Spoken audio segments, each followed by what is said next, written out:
Happy Autism Month, I asked LGBTQ plus autistics how their queer and autistic identities intersect and are received by the community. Hello, beautiful people. My name is Nathan. I am bisexual to the max, and I identify as non-binary. Hi, my name is Faye. My pronouns are they, she, and I am a lesbian and identify as genderqueer. Hi, my name is Charles, and I'm gay as hell. Hi, my name is Clay, and I am queer. So Orlando has a very big and diverse queer community, and I feel like most of us, not all of us, are neurodivergent, whether we have autism, ADHD. I have both, which is so frustrating, but I digress. I feel more accepted within the queer community than I do in hetero spaces. With that being said, when I hang out with my more holistic friends in the queer community, I feel more misunderstood, and it kind of leads to me feeling more isolated. For example, if I go out clubbing with them, I get overstimulated very quickly, and I just need to get away, collect myself, be alone for a minute. Sometimes that's me just leaving the club without saying anything. My friends might see that as rude, and I'm just like, I'm sorry, I'm not trying to be rude.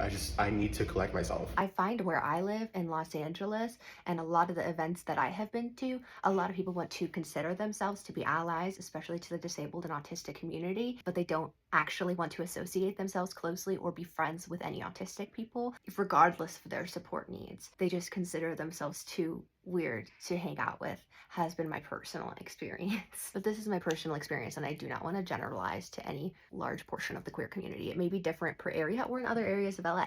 My autism and my queerness intersect every single day, honestly, but when it comes to processing the world, it's autism first and queerness second for me. But when it comes to interacting with people and how I want people to see me on the outside, it's queerness first and autism second because of the stigma that autism still currently has. I feel more pressure to hide parts of my autism that aren't seen as fun and quirky, even more so than being in a non-queer space and having to act more heterosexual. I kind of have issues with tone, and people will think I'm being mad or argumentative when I'm really just trying to ask a question and collect more information. If I'm in a queer space that is like a loud, crowded bar, for example, and I need to step away to collect myself for a second, a lot of people tend to take that as a personal issue with them because I'm not enjoying the scenery like they are, when really it's actually an issue with my autism and my overstimulation, and if I have time to collect myself, I can enjoy that space whether it's queer or not. I find myself very grateful to be queer very often. That particularly comes into play when I think about the community that I have as a queer person. When I was diagnosed with autism, it was my queer family that were truly the most accepting. I think it's because there is an overlap of understanding of what it's like to be misunderstood. I don't know if there's a world in which I will ever feel completely understood,